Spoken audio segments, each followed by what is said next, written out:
The hearing will come to order. This is a joint hearing of the House and Senate Western caucuses to discuss some of the critical issues that we are facing in the West, dealing with regulatory overburden and the difficulty that we have with federal agencies overreaching and frankly failing to understand the roles that they need to be performing as they deal with us and help and work with us to administer our federal law. Senator Barrasso, the co-chairman on the Senate side, and Representative Steve Pierce, the chairman on the House side. I guess you have a co-chairmanship there. Is that correct?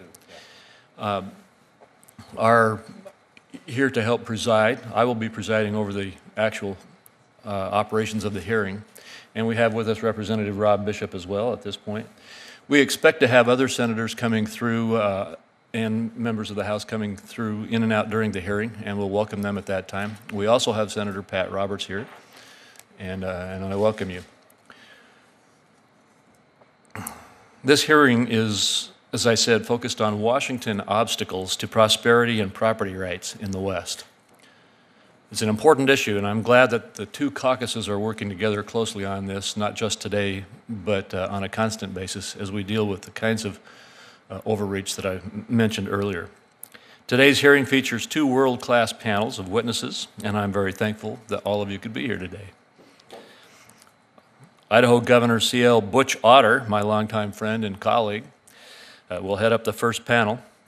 The governor is here to discuss the impacts that an overly aggressive federal agenda can have on Western states and individuals, and its impact on our citizens' rights to manage their lands and resources. And thank you again, Butch, for being here today. I also welcome Mike and Chantell Sackett from Priest Lake, Idaho, and their attorney Damian Schiff, who is here to help us explain a specific circumstance that's getting quite a bit of national attention, which is just one example of the kinds of circumstances that we are facing. We are also joined with Commissioner Johnson, Mayor Fife, and Mr. Knight, who will serve on our second panel as well. I'm going to speak briefly about the case of the Sacketts as well as one other case close to home in North Idaho. Both of these examples highlight the need for today's hearing. And unfortunately, they are not unique in the sense that there are many, many other similar examples of these kinds of problems that are arising. In 2007, the Sacketts were in the early stages of building a home a short distance from the shore of Priest Lake in North Idaho.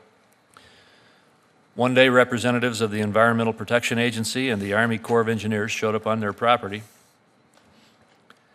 and told them that they needed a federal wetlands permit to build there, despite the fact that there was no standing water on the property. The government ordered the Sacketts to stop their work, restore their land, and apply for a federal wetlands permit if they wished to build there. The Sacketts were told that if they did not comply, they would be fined tens of thousands of dollars per day.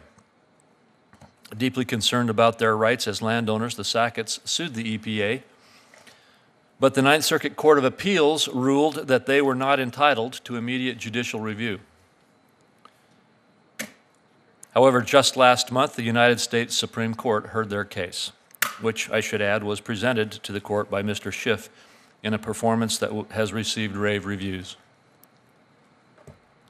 While we will not know the court's decision until this spring or summer, I'm cautiously optimistic that the court will, in fact, side with the Sacketts and that they will finally get their day in court. The Sacketts have stated that this case is not about their rights. That this case is about their rights as individuals and property owners and not about the merits of protecting the environment. They, like everyone in this room, want to protect the environment and the resources that make the West such a wonderful place to live and raise a family. But their plight raises serious questions about who we are as a country and what kind of government we want to have. Supreme Court Justice Samuel Alito captured this consideration perhaps best of all when, during the oral argument, he asserted that, and I quote, "Most ordinary homeowners would say that this couldn't happen in the United States." This is something that all of us should think about. As if the Sackett's case were not bad enough on its own, there's a similar, equally troubling case just a few short miles away from their property. In 2010, Jack Barron was found not guilty by a jury of his peers for filling wetlands on his property in advance of building a home there. After the trial, Mr. Barron had hoped to return to life as usual and enjoy his retirement, but he was instead notified that despite winning in a criminal court, he was still going to be pursued in a civil case by the authorities. And they are now faced with a major dilemma.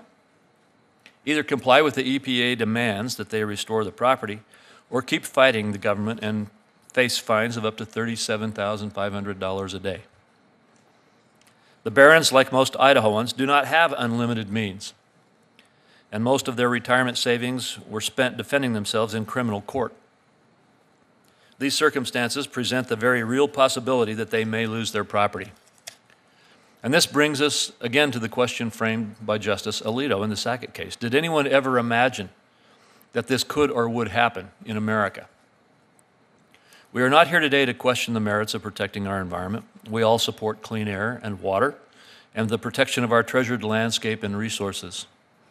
But we must be concerned when enforcement starts becoming an end unto itself and we start ignoring the impacts that arbitrary, heavy-handed federal enforcement can have on the lives of people and their communities. Today we're going to hear example after example of that happening. Again, I want to thank our witnesses for attending this hearing, and I will at this time turn to Co-Chairman Representative Steve Pierce for any statement you would like to make. Thank you, Mr. Chairman, Senator Brasso, Senator Crapo, and Senator Roberts for all being here for this hearing, also Representative Bishop. The members of the Western Caucus, both Senate and House, are coming together to highlight the issues which are devastating the West and pulling the country's economy down right with it. Especially want to recognize Governor Otter, who's here today, longtime friend in the House of Representatives, moved on to better and bigger things and is doing a great job in his state there. He's one of the ones that sees firsthand the impact that the federal government's policies have on states' ability to balance their budgets. Since the Obama administration's inauguration in 2009, we've seen gas prices double, unemployment increase across the country, and our national debt skyrocket.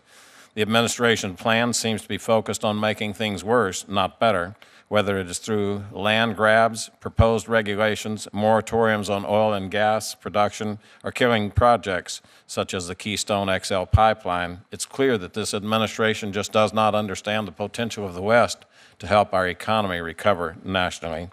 The states west of the Mississippi River offer so many solutions to the problems facing our country, yet the administration refuses to take the handcuffs off the job creators, and we see the constant effects of that. In my home state of New Mexico, we've seen how these policies have a devastating effect. We have a proposed listing of the Dunes sagebrush lizard, which would kill about 23,000 jobs across Texas and New Mexico. It will also destroy oil and gas production across the Permian Basin and would put at risk the first nuclear investment in this country in over 30 years, a nuclear enrichment plant that's just 17 miles south of my hometown. That $3 billion investment would be shut down because of the listing of this lizard. It's not that we don't want to protect the environment in the West, it's that we want the balance. We understand the need for clean air, clean water more than most, but we also understand the need to be able to make a living for our families. We also have a county in my district which is being sued. They have brought it to attention that the West is burning national forest down because of the Forest Service policies. And so one county stood up in the face of the federal government and said, we're going to start logging if you will not start logging. The New Mexico Constitution allows that, and now then the federal government has threatened to arrest the people there in that project and is suing the county to stop them from protecting our citizens in the national forest areas. We see how EPA overregulation is killing jobs and increasing the cost of electricity. Again, in New Mexico, the Four Corners Power Plant in northwestern New Mexico is going to shut down 3 of its 5 turbines, perfectly good turbines producing electricity, which are going to be required to shut down because of some ruling by the EPA. The San Juan Generating Station is also being affected seriously. At a time when we had rolling blackouts last year in New Mexico, we're shutting down electric generation. It just doesn't make sense. It's going to make electricity higher priced, more costly, kill jobs, and it will not do a thing to protect the environment. By educating and engaging the citizens across the West and across the nation, we can still win this fight. When informed and educated about some of these proposals, citizens across my district have rallied. We had almost 800 people show up at a rally regarding the Gila National Forest on the western side of my district. Had almost 1,000 people show up protesting the actions by the government and the enlisting of the dune sagebrush lizard, and almost 600 showed up to support the idea that we need to start cleaning up our national forests. We also need to continue to working together here in Washington. The Jobs Frontier report is full of concrete ideas how to protect and create jobs. To date, the House has passed 9 bills put forward in this report. However, the Democrat leadership in the Senate continues to refuse to move any jobs bills to correct the economy and economic problems that we face. We need to continue to apply pressure on Senator Reid and President Obama to move these bills and sign them in order to let the West reach its full potential and lead the nation back out of the economic malaise that we're in. Yield back the time, and thank you, Senator. Thank you very much, Representative Pierce. We're going to let Senator Pat Roberts go next. He's got a hearing elsewhere that he's critically needed at and is going to have to excuse himself after his opening comments. Well, thank you, Senator Crapo, and or Chairman Crapo, and members of the Western Caucus, more particularly Senator Barrasso, and also Representative Pierce. Thank you for your comments, sir. Like Henry VIII said to one of his wives, I won't keep you long. Governor, I apologize for going ahead of you to introduce a good friend of mine. You're doing a great job out there in the West, and if I read your testimony, it says impacts of federal environmental and natural resources policies on economic development and property rights in the West. My comment on that to the federal government is simply, whoa, stop, quit. Put up a cost-benefit yardstick. Consider people's individual freedoms. The 2 examples brought forth by our distinguished chairman, who has always been a defender of property rights, or egregious example of property rights enforcement, and you really wonder, is this America? So thank you all for what you're doing. I do have to go back as the ranking Republican on the Ag Committee. We're holding the second of hearings. This is on conservation. We need a lot of consolidation in that effort. And so I got to get back to the sometimes powerful Senate Ag Committee, OK Corral, to make sure everything is peaceful. I'd like to thank you for allowing me to introduce a great friend of mine, Mark Knight, a gentleman sitting right over here, who is a cattleman extraordinaire, to testify before us today. Mark Knight is a cattle feeder and a row crop farmer from Lyons, Kansas. And in his testimony, gentlemen and lady, he refers to multiple regulatory barriers. That means a whole bunch that are limiting growth in rural America, everything from rural dust to animal feeding, operation reports to limited burning in the Flint Hill region of Kansas. Mark's testimony goes on to list the Department of Agriculture's livestock marketing regulations, the recent Department of Labor agriculture proposal as even further deterrents to a successful and a prosperous life in farm country. Now, I've known his dad and I've known his mom for a long time, and I've known Mark for quite a bit of time. If there's ever an example of a young man who should be involved in agriculture and helping to feed this country in a troubled and hungry world, it is this gentleman right over here. And yet, as we walked out of the office yesterday, I said, "How you doing?" He said, "You know, it's not fun anymore. It's not fun anymore. It's not a profession where I am enjoying myself. I like to think of myself as making a difference, but these egregious kind of regulatory examples, all this overkill that is happening in virtually every segment of our economy, but more especially in agriculture, that's really unfortunate. I mentioned that the Senate Ag Committee is about to start a hearing on conservation, but I'm going to review the testimony from all the witnesses today. I really appreciate your coming, and I really appreciate the efforts of Senator Barrasso and Senator Crapo and Congressman Pierce and all the rest of the people who are willing to come to this testimony. As we gear up to reauthorize the Farm Bill, hopefully we can give the USDA the necessary tools to help producers feed a growing and troubled world rather than building barriers that simply limit their success. I look forward to continuing to work with Mark and all the senators here in the Western Caucus to achieve this goal. Mr. Chairman, thank you for your time. My time is up. I thank you for yours. I yield the floor. Thank you, Senator Roberts. And next, we'll go to Representative Bishop. Thank you, sir. I just want to say one thing quickly. First of all, apologize because I'm leaving you. Came in late, so I can go early to offset it. But we have a hearing where I'm chairman over on the House side, where Mr. Jarvis of the Park Service and Mr. Abbey from BLM are going to be presenting a bloated and horrific budget to us. Other than that, it's okay. And my job we need you over there. Yeah, my job is to point those out. I do want to thank, first of all, my good friend Butch Otter for being here. He's doing a great job as governor, and he was a wonderful member of the House while you were here before you went to governor. And I also want to recognize and appreciate the appearance on the second panel of the mayor of my hometown in Brigham City, Mayor Fife. I do want to let you know that I'm here, and I appreciate what you do for us back home. And with that, I'll yield back and ask your leave to, with my apologies. Certainly, we appreciate you. Orrin can do everything for me. It's good to have cover, right? Thank you. And next, Senator John Barrasso.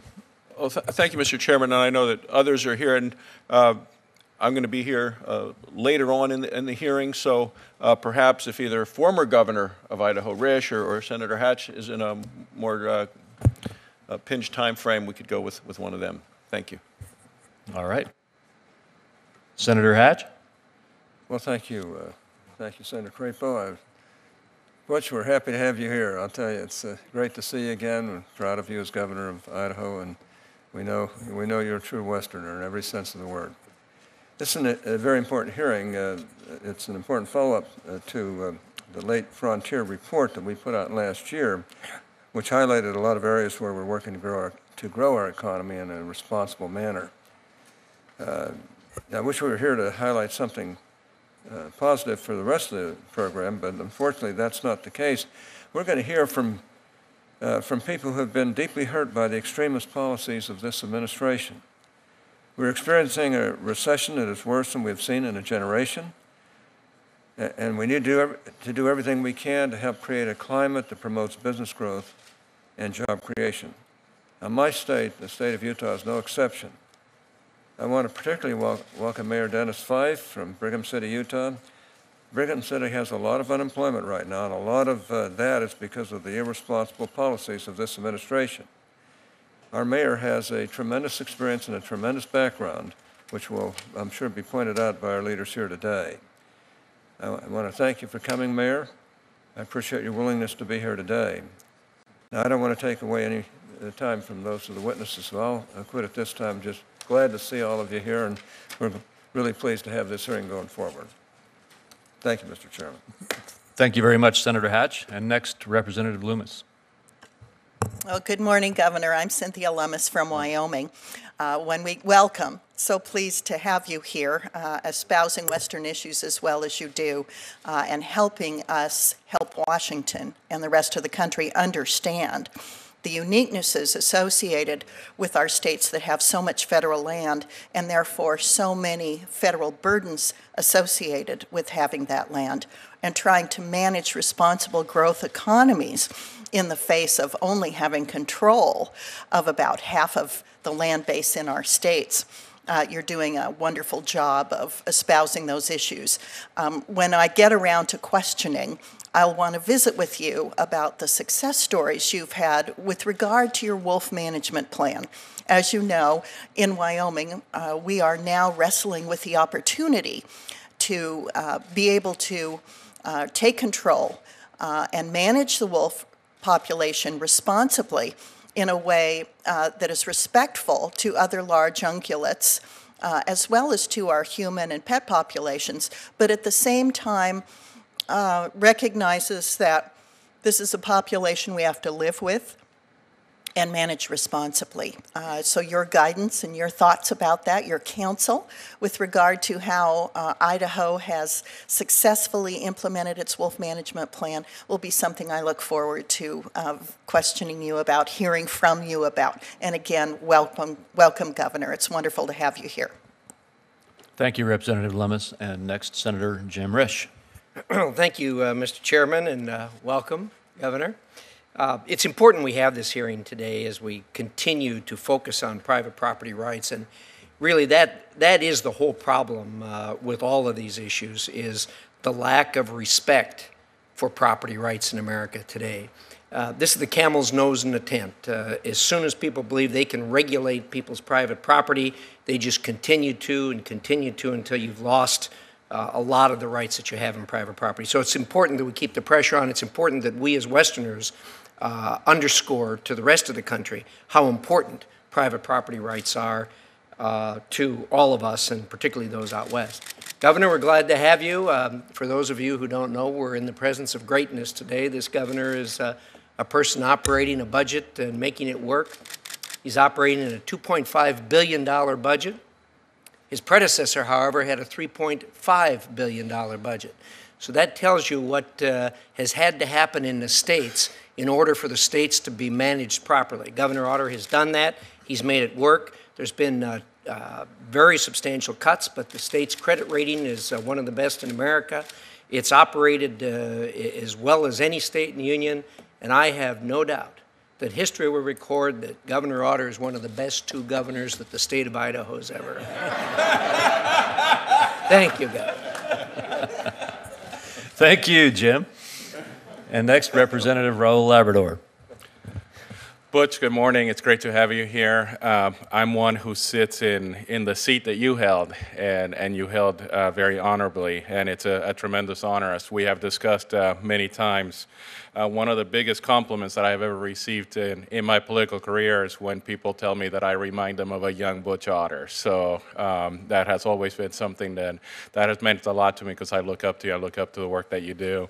As we get into the discussion, I want to talk to you a little bit about, as an executive branch member, as an executive, how do you deal with the EPA, and how can we most effectively deal with the EPA? That's been one of the most frustrating things for me here in Washington, D.C., to see how much power we have ceded to the EPA, how much power they have acquired over the last 20, 30 years. And I would like to have an in-depth discussion with you about that. Welcome, and it's great to have you here. Thank you very much, Raul. And now we're going to turn to our first panel. I would remind our panelists, each of you, that you've been requested to keep your oral presentation to about 5 minutes. We don't have the clock running today, so if you start going a little bit long, you might hear me tap it up here. The reason for that is because we want to have a lot of time for the questions and the back and forth that will come in that part of the presentation. Really, Governor Otter kind of got a great introduction already by Senator Risch and Representative Labrador, and frankly all of the other members here who know him. And I'll just add to that that Idaho truly is, under your leadership, Governor, showing the way we should govern. I spent the last week in Idaho, along with my other colleagues from the delegation, extolling the fact that Idaho has a balanced budget in contrast to what we have here. And it has not come easily, as Senator Risch mentioned. You've had to make and take some very big steps, and I know that there has been a significant amount of pain in Idaho that came along with that. But you showed the leadership, and now Idaho is reaping the benefits of that leadership, and we appreciate that. We also appreciate your great leadership on resource issues, and I know that's what we're here mainly to talk about today. But Governor, the floor is yours, and please share with us your wisdom. Thank you. I'm not sure I know how to turn these on anymore. I'll bet you can get it done. Well, I hate to talk about it, but I don't. Oh, there it is. Well, thank you very much. I'm sorry that Senator Roberts had to leave, because I've enjoyed my tenure with Sam Brombach, who is now was in the United States Senate and is now the governor of the state of Kansas. And obviously, Matt Mead and Gary Herbert have been great fellows and great partners in our efforts in the West. As chairman of the Western Governors Association this last year, we had the opportunity to work together. And certainly with the addition of Susana Martinez, I would tell you we've got a pretty good stable of leaders in the West. And on behalf of the state of Idaho, I want to thank Senator Crapo, Senator Brasso, and Representative Pierce and the members of the Western Caucus for this opportunity to communicate Idaho's concerns about the impacts of federal regulations on the natural resource policies and on economic development and property rights in the West. It is indeed an honor and a privilege to be here today. And let me also congratulate you that when I was in Congress and in the Western Caucus, I don't believe we ever had a joint hearing where we brought both sides of the rotunda together to work on problems like this so that we had a force going forward. So my congratulations to both of the chairmen from the Senate and also from the House. The United States government owns 63.8% of all the lands in the state of Idaho and manages nearly 3/4 of Idaho's forest. National forests occupy 40% of Idaho's land mass, more than any other state. Of the 20.2 million acres of national forests in Idaho, over 4 million acres have been designated by Congress as wilderness areas and reserves. Another 8.4 million acres are currently without roads. The conflicting patchwork of federal laws, guidance, and policies associated with federal land management has absolutely led to gridlock. The health of our national forests has declined significantly while the risks of catastrophic wildfire grow each year. Jobs, local communities, and the health of the forest products industry have all been significantly impacted by the sharp decline of forest management and timber harvesting on our national forests over the last 20 years. The Endangered Species Act listings and designations of critical habitat based on outdated and limited scientific information create significant management and economic burdens on private and other state lands. The listing of slickspot peppergrass is a prime example of such a listing. The proposed listing of the woodland caribou is another example. Federal introduction of wolves and the increased financial burden placed on the states constitutes an unfunded mandate. Instead of reducing federal funding for wolf management, the United States Fish and Wildlife Service and Congress should be exploring a long-term funding mechanism to mitigate this federal action. Mitigation should include long-term funding for enhanced ungulate and wolf management. Livestock producers should be reimbursed for confirmed and probable livestock losses. Our ranchers depend on the access to public lands for livestock grazing in many cases. These ranches serve as the economic lifeblood of rural communities in Idaho. Wildlife concerns are frequently cited as the reason to permanently displace multiple generation ranch families, while at the same time invasive species and noxious weeds continue to go unchecked. Cheatgrass and other invasive noxious weeds replace sagebrush ecosystems following a devastating wildfire. In 11 western states, sage grouse has now been designated warranted but precluded species due to higher listing priorities under the Endangered Species Act. Although the process is just underway, it can be expected to have an impact on our ranching communities once it's complete. The current administration does not appear to be receptive toward the concept of promoting grazing as a viable and cost-effective tool to prevent greater sage grouse habitat fragmentation and loss despite grazing being a low priority threat.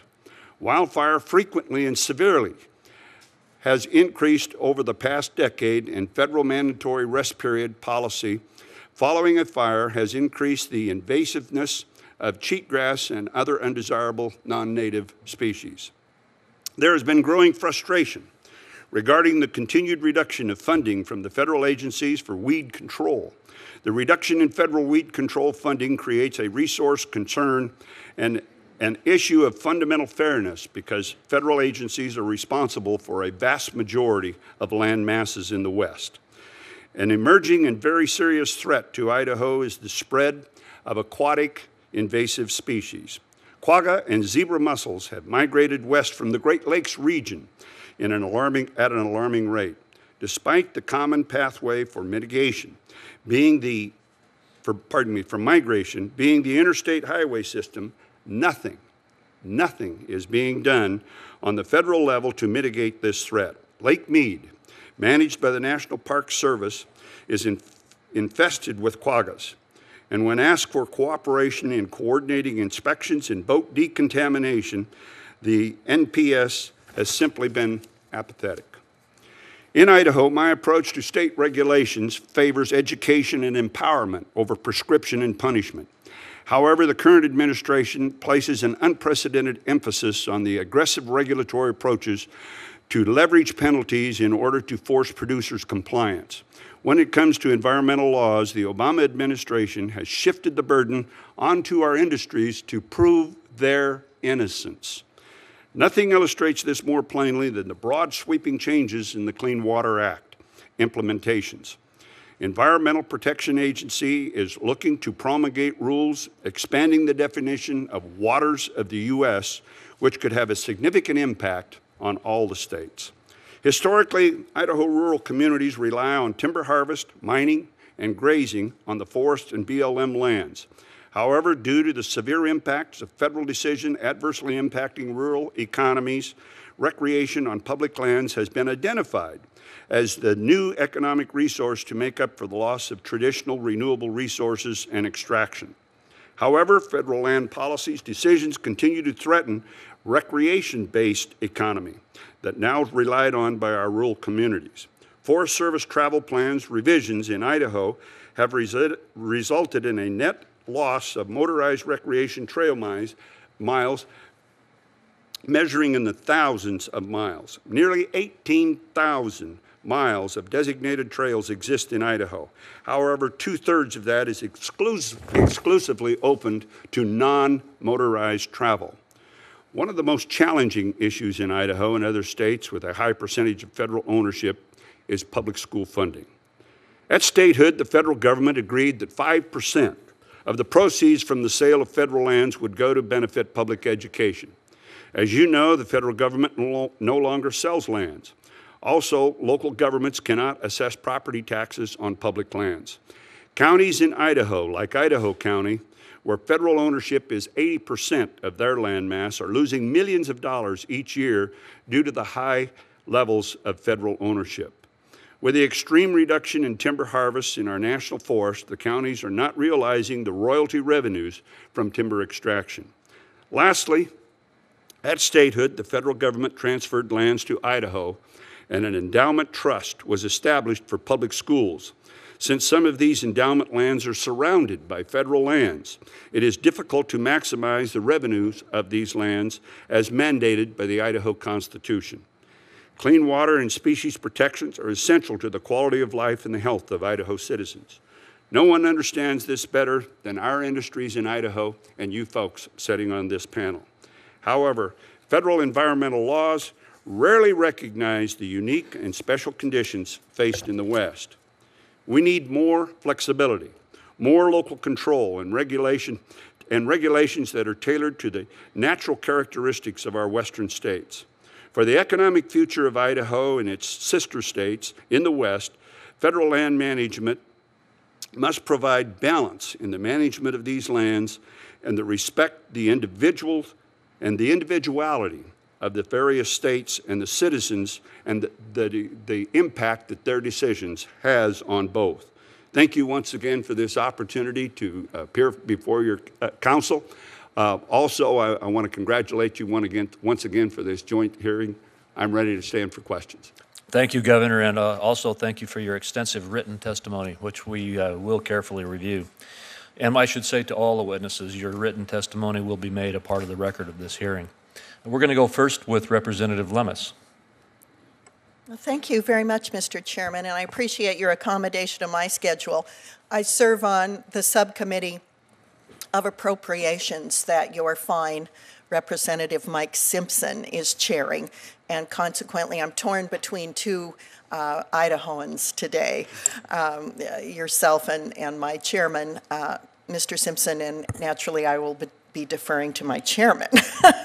So before I leave, I would ask you to comment on the relationship between litigation, endangered species, federal land management, and particularly forests. And I ask the question in this context. I served previously on Wyoming's Board of Land Commissioners and as the interim director of the Office of State Lands. So I had the opportunity to evaluate the health of state forests versus federal forests, of state land versus federal lands, and was aware of considerable differences in the health when state lands being more actively managed, as well as having tremendous partnerships between our lessees, state land lessees, managing to a standard versus the federal government, which is managing by command and control dictated from Washington. And I really felt strongly that those species, those lands, those forests that were managed by the state, the people who live there, the people who genuinely care about the future of those properties, was higher than our neighbors on federal lands. Do you find that to be true in Idaho as well? And could you comment on how we can help our eastern neighbors understand that state management and private management is not only more cost-effective, but produces a higher quality environment for the further propagation of species, both plant and animal? And thank you, Governor, for your comments today. Representative, thank you for that question. And I would tell you, I spent 6 frustrating years here trying to explain to my colleagues east of the Mississippi River exactly what kind of problems we were having in the West and how some of the decisions that are made here in Washington, D.C., some by Congress, but mostly by the power to enforce clause of almost every bill that's passed here. The director shall promulgate and the secretary shall promulgate such rules and regulations necessary to carry out the provisions of this act. So I feel almost inadequate, even after my 6 years of being here, of being able to answer the second part of your question. However, let me just point to a couple of things. I'm an old businessman and I'm a numbers guy. And I can tell you that in Idaho, we have out of our endowment lands that we manage for, under our constitutional direction, we manage for 9 different beneficiaries, the largest of which is our public schools. Off of roughly 1 million acres, we grant to our public schools $32 million a year off of that 900,000 acres or 1 million acres. If we had that same kind of result off of the 20 million acres that we have of federal land, you do the numbers. And so, you know, when you're talking $600 million, you're talking a $500 million, which, by the way, would be almost 1/3 of the monies that I dedicate to public schools, K through 12, in Idaho. So the numbers themselves speak, but also the reproduction. Idaho operates our forest lands under a sustainable yield. So we cut a tree about every 22 to 28 years, depending upon whether it's on a north slope or a south slope. And, you know, I can't tell you what the rotation is at the federal lands, but I can tell you that the federal government and their land policies on our forest reserves in the state of Idaho are entertaining a catastrophe. It was about 100 years ago right now that the Great Fire burned through the West. The only thing that stopped the fire in Idaho was when it got to Wyoming and Montana. And it crossed the rivers and burned on into those states. Most of the species that replaced that just happened to be lodgepole pine. Lodgepole pine has a natural life of between 80 and 120 years.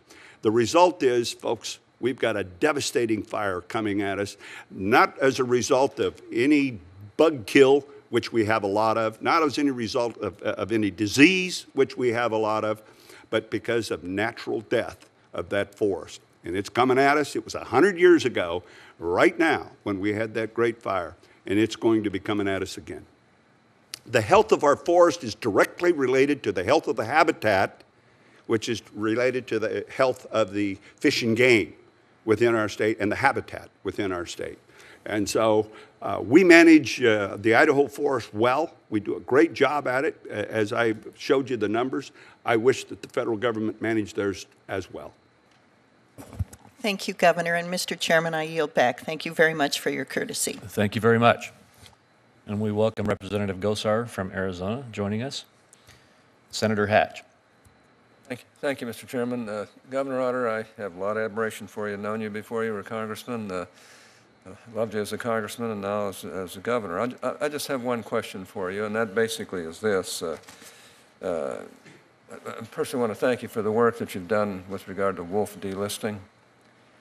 You know we're doing all we can to keep wolves out of our state of Utah. And as we do that, can you give us an idea of the relationship with the U.S. Fish and Wildlife Service? Do your state wildlife managers have the ability to manage the way they need to manage with regard to wolves and other items as well? When wolves were introduced in 1995, Idaho resisted that introduction, as did Wyoming, as did Montana. But we were assured that once we got 10 packs per state, or roughly 120 to 150 wolves per state, delisting would be the next step in that program. Idaho right now has well over 1,000 wolves in Idaho. In 2002, that program was amended to say if you get 30 packs within the Rocky Mountain region, we will then, which would be 350 to 400 wolves, we will then delist. And it took us all these years, all this effort of broken promises by the federal government, who sought to introduce the Canadian gray wolf into the old Rocky Mountain timber wolf regions of the West. We put together a program in 2009 where we decided that we split the state up into regions. Mostly they were elk regions, because we saw the great impact that it had on our elk. Let me give you just one example. The Lolo region, which is not too far from where Lewis and Clark took their great adventure from the East Coast to the West Coast. We had at one time the Rocky Mountain elk treasure there. Whenever somebody wanted to establish elk, they would come to Idaho. We would help them trap a few elk, and they could start their elk herds in other states and in other countries, by the way. At one time, our numbers there were 16,000 elk. After the introduction of the wolf, I would tell you today that we have less than 2,000 elk in that region. Because we have just absolutely been devastated. And people will tell you, well, the wolves don't take down the elk. Quite frankly, they do. Or they'll only take the sick or the old. They do. But the other thing they do is they stress the elk herds. And stressed mother elk will not impregnate, because they're being chased, they're being dislocated from their previous habitat, and as a result of that, the devastation to our large ungulate herds, primarily the Rocky Mountain elk, has just been devastating. At one time in Idaho, we had nearly 5,000 outfitters and guides whose business was to make sure folks from other states that wanted to come to Idaho and enjoy a hunt and also take a trophy elk. We have now less than 2,000 outfitters and guides in the state of Idaho. So to our economy, to our natural habitat, to our great pride in our large game herds, it has been devastating. We are, as you know, and thanks to Congress and the addition of an amendment on a continuing resolution, we now have a wolf hunt going on in Idaho. Montana's just closed. And we've been very responsible in that. We're going to maintain those limited numbers for a sustainable wolf count in the state of Idaho. Primarily, because we want wolves? No, not necessarily. But because we know that if we drop below a certain number in Idaho, the federal government will come back in and take over the management of the wolves. And we've already had an experience with their management. We'd rather have ours. Well, thank you, Governor. We've had a similar experience in Utah as well. Thank you, Mr. Thank you, Senator Hatch. Representative Pierce. Thank you, Mr. Chairman. And Governor, thanks again for your testimony today. One of the comments that we often hear is that wilderness areas will create massive amounts of tourism. I find that to be less than provable. One of the oldest wilderness areas, the Gila Wilderness in western New Mexico, about 1 million acres, one of the first to actually be listed as wilderness, and yet the region is as economically stressed as it always has been. Are you finding, you all have even more wilderness than we do, are you finding that wilderness is a great revenue generator for the state? Well, thank you, Representative. First off, we have the largest contiguous wilderness in the continental United States, other than Alaska, who obviously has a lot more than Idaho, God bless them.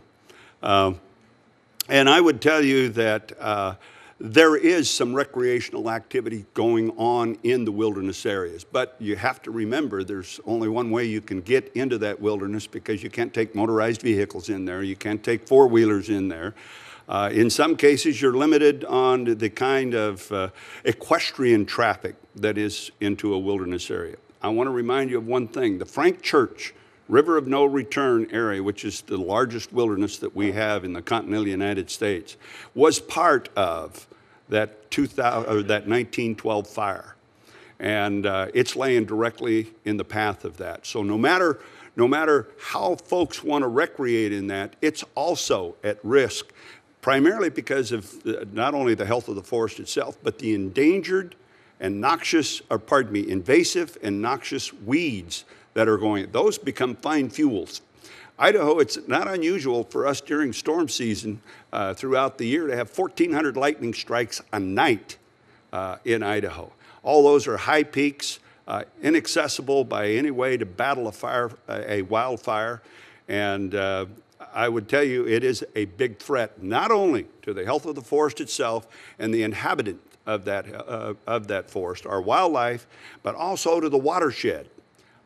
Because if all the money that we have spent over the last, I can't tell you how many years, on salmon recovery, in a lot of those reaches, that's where the spawning beds are.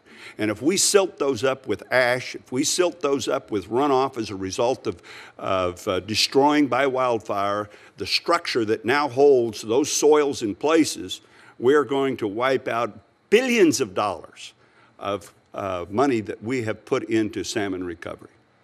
Thank you. Mr. Chairman, I have another question, but I'll yield back, and then if we get a chance for a second round, I'll ask it. But thank you very much. Thank you. Senator Risch. Thank you, Mr. Chairman. I share Representative Lummis's frustration in dealing with other legislators who don't understand what the West is like. And frequently you'll run into legislators who, when you tell them that over 60% of the land in Idaho is owned by the federal government, they have real trouble conceiving that, particularly when the Constitution says that every state will be admitted on equal footing with every other state. It turns out that some states are more equal than others, it appears. So, Governor Otter, thanks so much for coming here. I think I'm going to pass on the questioning and give it to other people. Butch and I get lots of chances to talk, so if I got any questions, we'll talk about it. But you're doing a great job, Governor. Thanks so much. Thank you, Senator. Thank you. Representative Labrador. Thank you, Mr. Chairman. And I was a little bit late, so I don't know if this has already been done, but I'd like to welcome also the First Lady from the state of Idaho, Lori Otter. And also, since quagga mussels were mentioned, I'd like to also welcome Eric Anderson, State Representative from Idaho from Priest Lake, who we affectionately called in the legislature Representative Quagga Mussel because of his great desire to save the waterways of Idaho, and I thank him for the work that he has done. Butch, how do you think the EPA could work more effectively? I know that's a broad question, but you've had your experience, 6 years here in Congress, a long time as the Lieutenant Governor of Idaho, and now as a two-term Governor of Idaho. What do you think we could do here at the congressional level, too? Raul, Congressman Labrador, I've been waiting for this opportunity to explain wherever you're from. I've been waiting to say that all morning. You know, that didn't work out for the last time. I've got another story to tell you later on about my last couple of days' experience here in Idaho, and I'll share that with you later. Raul, you know, I found out in Idaho that if you can turn agencies that have regulatory powers and authoritative powers over certain things that happen in the private sector, over certain things that happen with private property owners, like the Sacketts, and turn that to how we can do things, how we can move forward, rather than punishment and prescription of stopping them from doing things. with the DEQ, with the Department of Environmental Quality in Idaho, which works closely with the Environmental Protection Agency. We can come to agreements many times with whether it's clean air, which we have primacy over in Idaho. We do not have primacy over clean water. We have not sought to take primacy over that. However, I would tell you in the legislature this year, we do have a bill working its way through the legislature that would take over primacy for Idaho's water. So we have Idaho citizens making decisions about Idaho problems rather than waiting on somebody to come in from either Seattle at Region 10 or from Washington, D.C. But if we could change the mindset, and I know it's going to be impossible. When I first came to Congress, I was on government reform. I was the chairman of the subcommittee in oversight on the EPA and the Army Corps of Engineers, two of my favorite agencies. And I was told one day, they said, Congressman, we were here before you got here. We will be here after you leave. You need to learn very quickly while you are here who is actually running the Environmental Protection Agency. And so we've lost control of it. It's out of control. And so long as they have the power to enforce clause in their enabling legislation that says that they shall promulgate the rules and regulations, there's no other way to stop or at least slow down and change that mindset except financially. And so I'm not one of those that just looks at it and say, starve the beast. But I would tell you that until they change the mindset of working with people to make things happen instead of prohibition and stopping things from happening, you're not going to change the actions of the Environmental Protection Agency or any federal agency here in Washington, D.C. Thank you. One of the first things I did when I was elected to Congress is I read the book, The Big Burn, by Timothy Egan, and they talk about the fire of 1910 that you just mentioned. And another thing that I did is I went on a helicopter ride in north central Idaho, and I looked at the state-owned land, at the federal land, and at the private lands. And there was, I don't know if you've had the opportunity to do that. I have. And there's a huge difference when you look at the forests, when you look at state-owned lands versus federal lands. And it's amazing to me how you can see the decay and the rot that the different trees have, and it's mostly on the federal lands. And if you look at our state lands, they're actually well managed.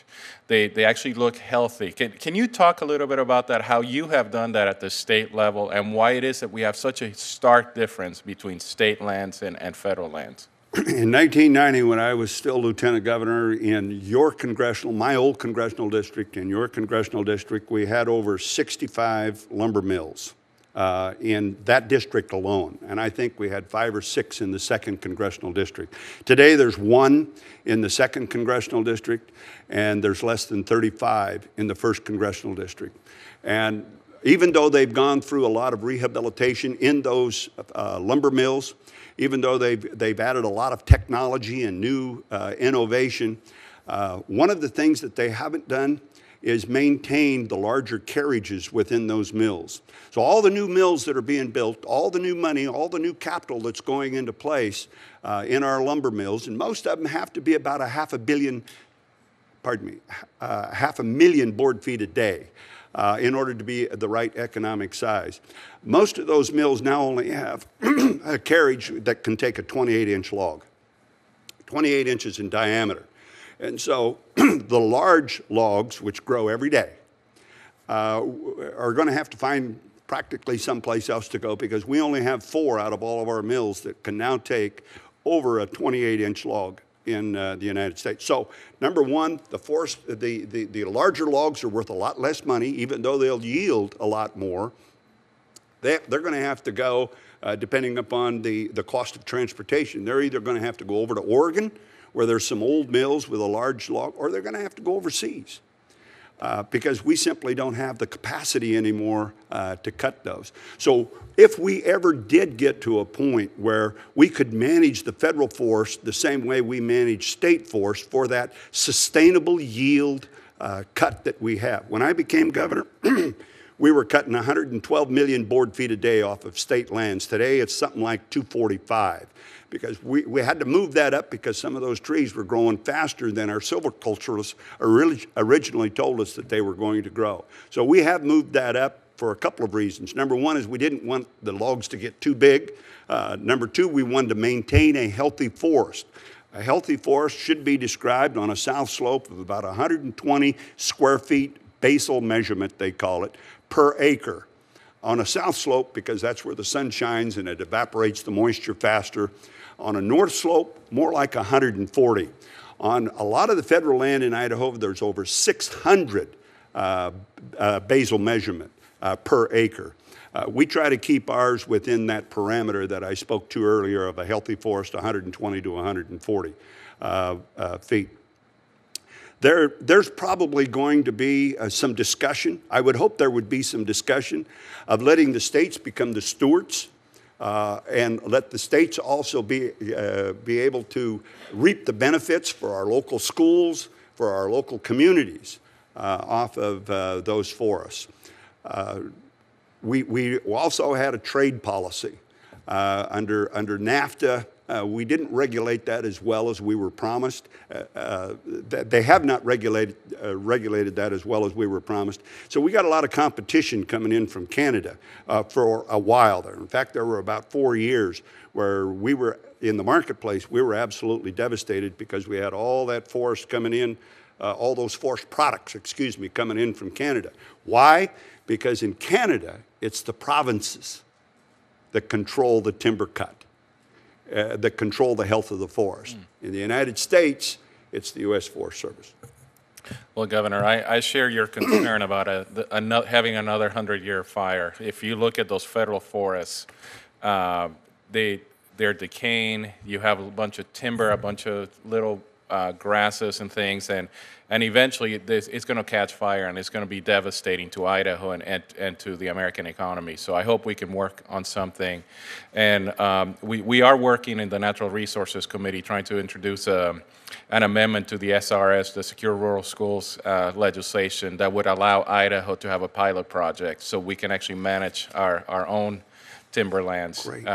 So hopefully we can get that inserted in there. So thank you. Bear in mind, too, that the invasive species and the noxious species that are constantly moving into the federal forest where they're not controlled become the ladder fuels. So no matter how old that forest is, if you get weeds high enough and brush high enough, they'll ladder up into those taller trees, and that's when the fire crowns out, blows up, and it can be absolutely devastating. Those old forests, when they do burn, are going to calcine the earth anywhere from probably 12 to 18 inches deep, which means they burn all of the nutrients out of the soil profile. Nothing will grow. Slate Creek, Idaho, which is on the reaches of the St. Joe River, burned in 1910.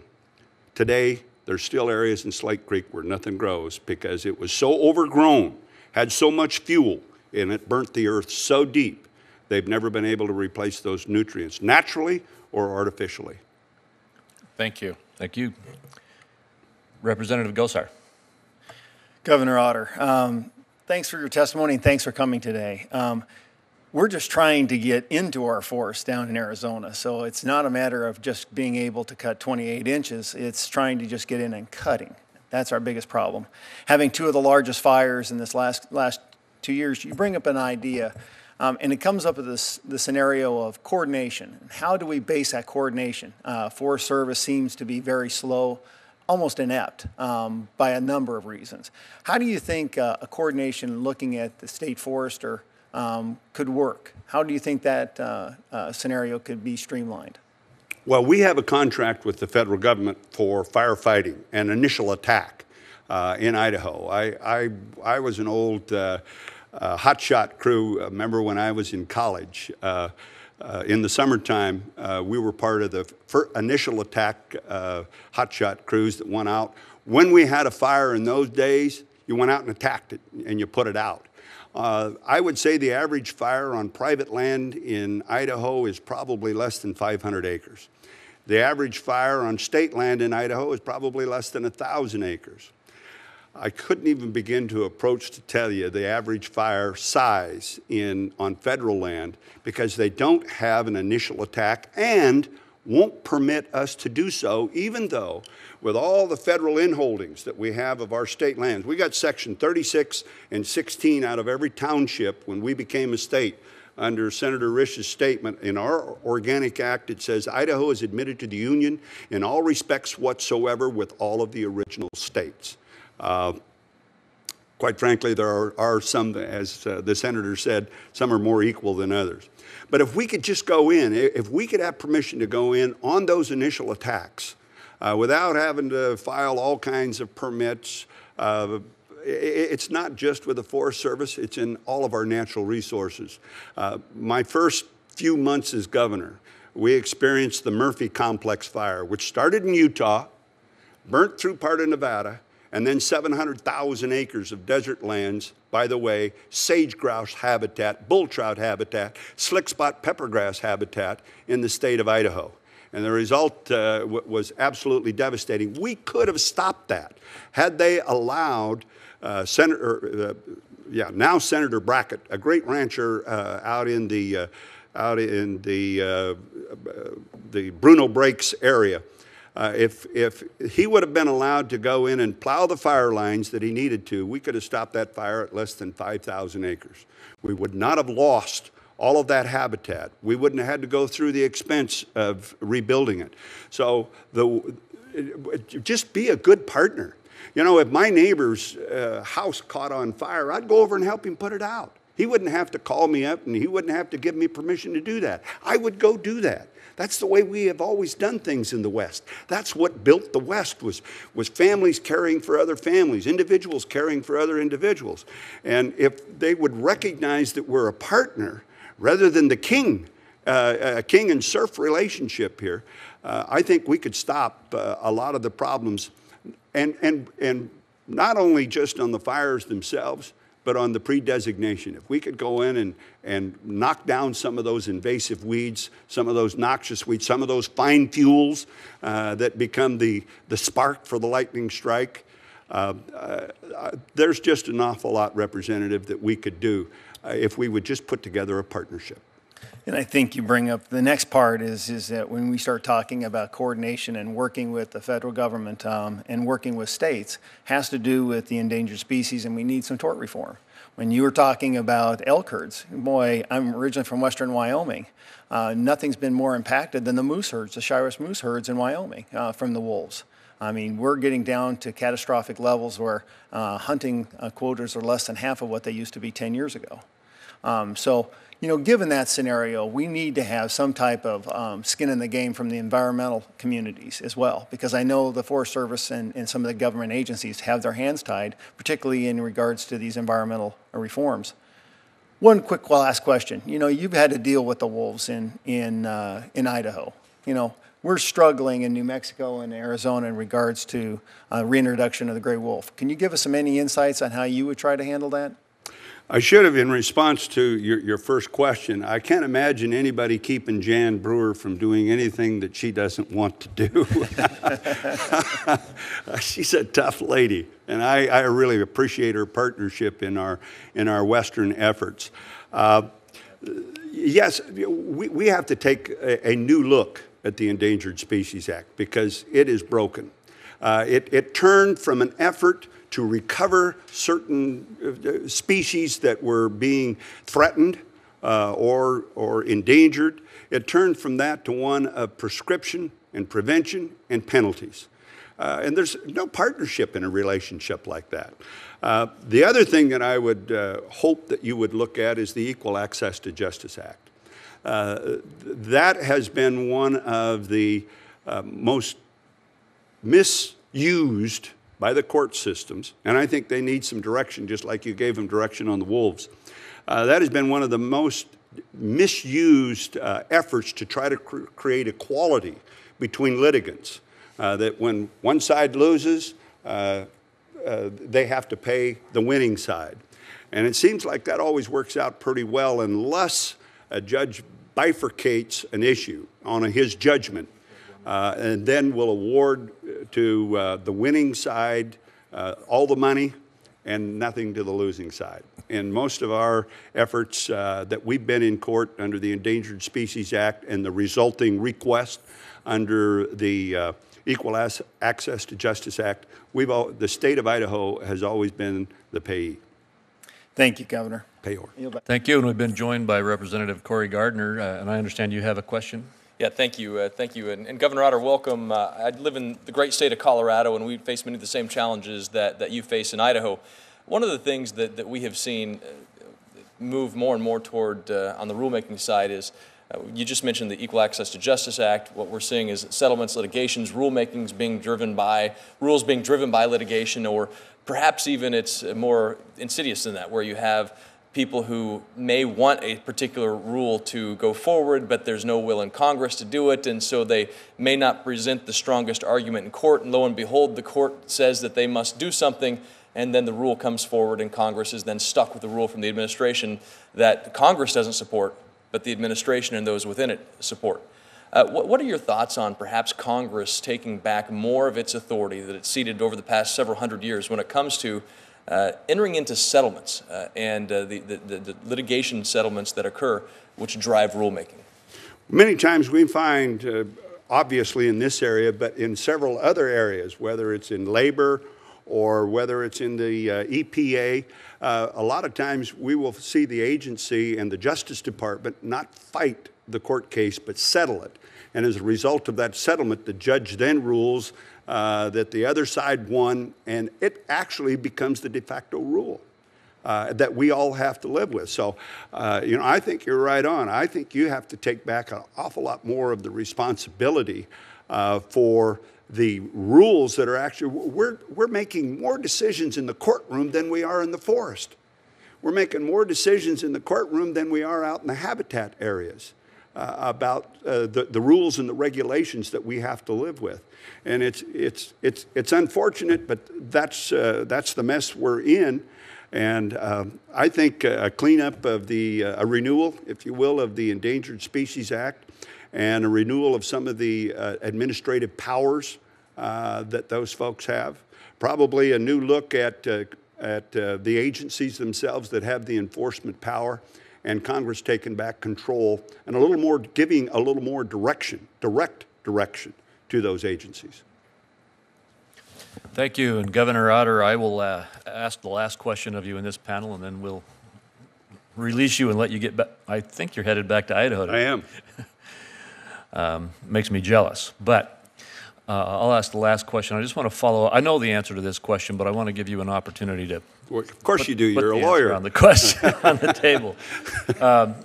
A number of years back, when we were trying to reform the Endangered Species Act and several others to give greater management authority to states, and whether it be under the Endangered Species Act or, as you've talked today about, our management of the forest or the wolves, the question often put is, can we move management authority under a number of these different laws back to the states? The response we got at the time that I'm thinking about, this was back in the mid-90s when we had a very strong push for reform of the act.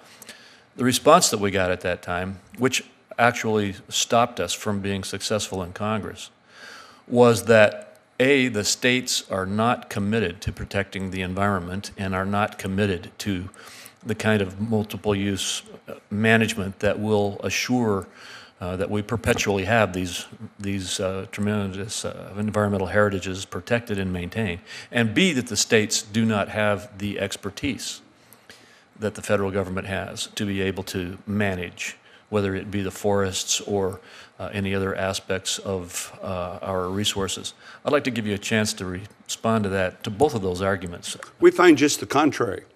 In fact, a lot of times when we're asked on a proposed rule and we're asked for input, who do they come to and ask for input? They come to our state agencies. My Fish and Game is probably just as professional and just as scientifically capable of arriving at a decision as anybody. Their whole budget depends upon the success and the amount of fish and wildlife that we have in the state, because the only money they get nothing from the general fund. All they get is how many fishing licenses and how many hunting licenses and what kind of activity in that industry that they can increase, that they can incur. And so it's actually, Senator, it is just the opposite. Or are they just being nice to us and saying, well, you know, we're going to have to listen to them vent, or that's something? I think there are some agencies that are very sincere in that. And I would have to tell you that I find Secretary Salazar being very receptive to all kinds of input. We just put together our task force on sage grouse. And as a result of the Wyoming experience and the success that they had in putting theirs together, which was a protocol that was established by then Governor Risch on the roadless rule, on the roadless plan in Idaho, the only roadless plan that we have actually in operation in the United States today. Our state agencies do care. We live there. We've raised generations of folks in Idaho. They're born on those watersheds. They're born on those resources. Many of them toil for a living all their lives. They raise families there. And many of them are buried on that same watershed and in those same resource areas. We do care about it. I've always been struck, even when I was in Congress, by the folks that say, well, no, we want to put wolves in Idaho, or we want to put this, or we want to do that, because we think it's great for the nation. But yet they don't want to put them in their state. They want to put them in some other state. I hear from environmental groups all over the United States when we started our wolf hunt, our very successful wolf hunt, that why was I killing all those wolves and how beautiful they were. And you respond back to them and say, when was the last time you came to Idaho, spent some money to look at a wolf?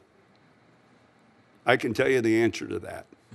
If they're so great, then why don't they want them in their own state? When Congressman Simpson and I were working together in Congress, as you might recall, with tongue-in-cheek, we wanted to reintroduce wolves into the Adirondacks.